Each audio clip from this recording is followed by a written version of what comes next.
Welcome to Learning Transfer and the Impacts of Electronic Learning. As the future evolves, distance education and online learning continue to grow and become more prevalent, but the uncertainty of learning transfer remains to be examined in an organizational setting. This study will focus on participants at Oppenheimer Funds to see if they were exposed to elements of learning transfer after completing 2 e-learnings.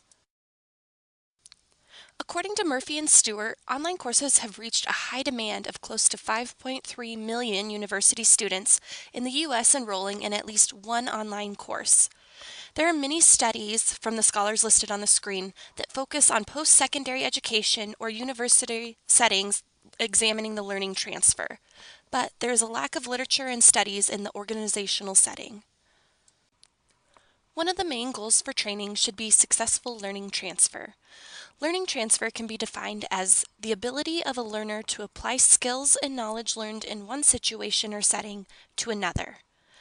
Literature brings up the contributions of satisfaction, motivation, and interactions and support in contributing to learning transfer. Satisfaction is highly credited towards the success of learning transfer. It is shown that user satisfaction had a direct impact on success in a course and helped learners to achieve personal and educational goals.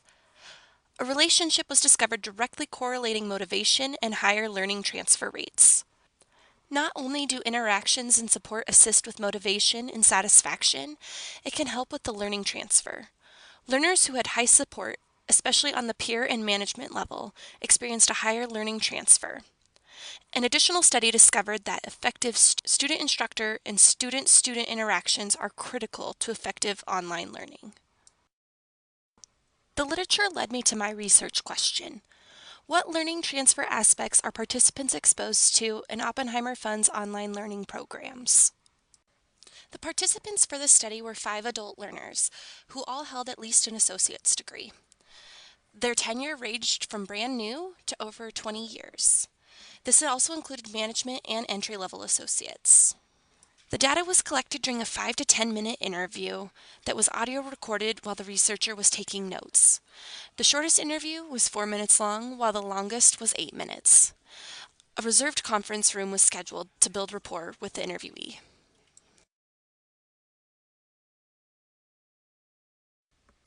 This was a table created to help organize the codes and categories. As you can see, it was labeled by questions, along with the responses of positive, negative, or neutral. There was 3 categories, which is the positive, negative, and neutral, and there were 6 codes, which was support, resources, applying knowledge, satisfaction, organization, and length. This will go more in depth on the next slide. For purposes of this study, support was defined as the amount of feedback, reinforcement, and assistance received by a learner. Resources was defined as the tools, support, or other materials a person was able to utilize. Applying knowledge was how the learner could apply the skills or knowledge learned to additional trainings. Satisfaction was described as user satisfaction having a direct impact on the success in a course. Organization was how well the e-learning was structured, and length, I think, speaks for itself. The first question was, tell me about the support or lack of you encountered while registering for this course. Interviewee 2 stated, I felt like signing up was fine and it was pretty self-explanatory and we had time to prepare to take these courses. Interviewees 4 and 5 had similar responses. Interviewee 5 stated, while registering for the e-learnings, we got support from various resources, including the trainer and support staff. The support offered clarification on what to expect, how to open the e-learning, what e-learnings to take, and how to add it to our calendars. Interviewee 4 responded with, it was really easy to register and didn't seem any different than past e-learnings. The majority of individuals had a positive experience with support while registering for these e-learning courses and felt that the process was easy and self-explanatory. When asking question 2 referencing resources, interviewee 1 stated, my biggest question was just how to get to the actual e-learning. I did have to ask for help, but it was all from internal people. No one really knew what they were doing.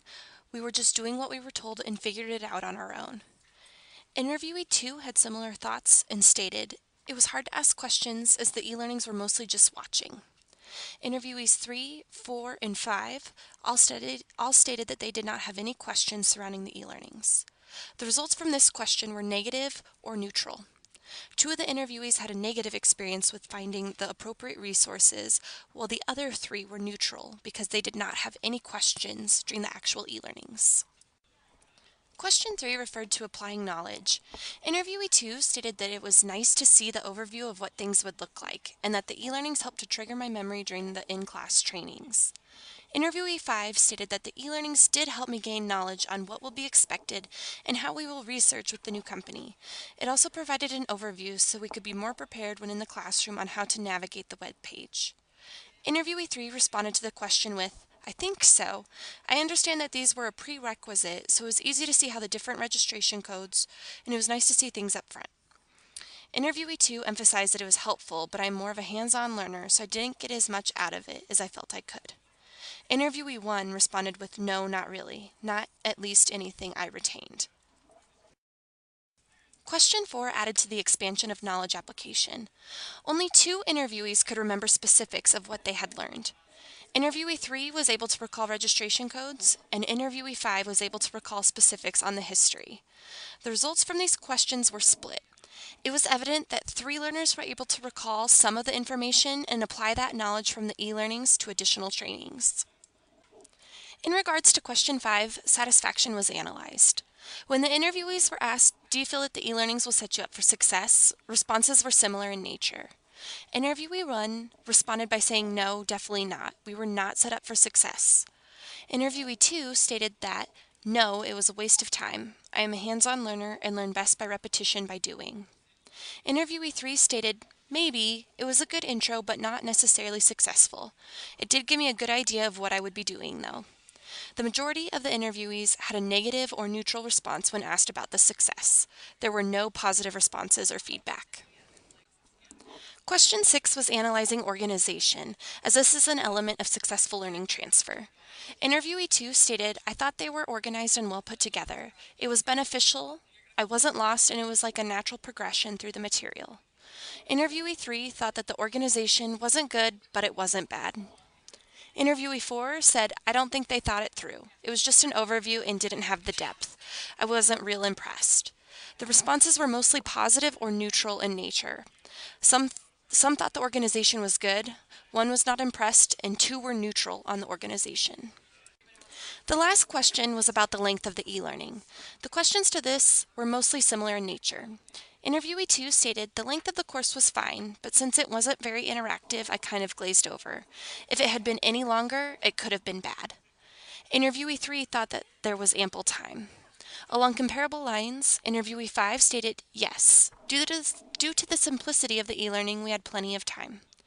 Contrary to these responses, Interviewee 4 stated that each section was short, but it was so new and we didn't get to use it right away that it was a waste of time. Interviewee 1 had similar thoughts by stating that the e-learning wasn't enough time to complete. The response to the last question was wide-ranging. 2 of the interviewees had positive feedback around length. 2 did not feel that they were given ample time, and 1 had a neutral opinion. The major findings from the study were that the participants were exposed to aspects of learning transfer during the online learning programs. The main contributors to the levels of learning transfer were support, applying knowledge, organization, and the length of the course. Satisfaction and resources were not as prevalent to the participants during the e-learnings. Potential impacts from the results of these e-learnings could be detrimental to the interviewee's success. My general perception was that the morale after taking these e-learnings was deteriorated. Resources were not available to the learners during the courses, and the e-learnings themselves were not interactive to hold the learner's attention. Also, there is major change going on in the company which contributed to this. Another impact would be the time frame between the trainings. There was almost a month between when they learned and when they were able to utilize what they learned. Time constraints were the biggest limitation in this study. Time limited the amount of participation from the interviewees because they were required to take these e-learnings and other trainings on top of doing their everyday tasks. The researcher was also limited on time. Schedule constraints made it more difficult to schedule time to meet and conduct these interviews. Another limitation to the study was not asking a question around motivation. From the literature, motivation is a key factor in learning transfer. It would be wise to incorporate motivation to study for future research. In regards to future research, more studies need to be conducted focusing on the corporate realm of learning. E-learning, learning transfer in an organizational setting is still understudied.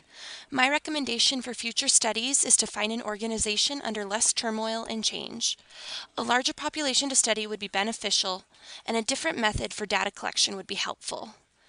Having an e-learning that is more interactive with audio and visuals would be favorable. Although the sample size of the study was on a smaller scale, the results still helped identify strengths and weaknesses to e-learnings in a corporate setting.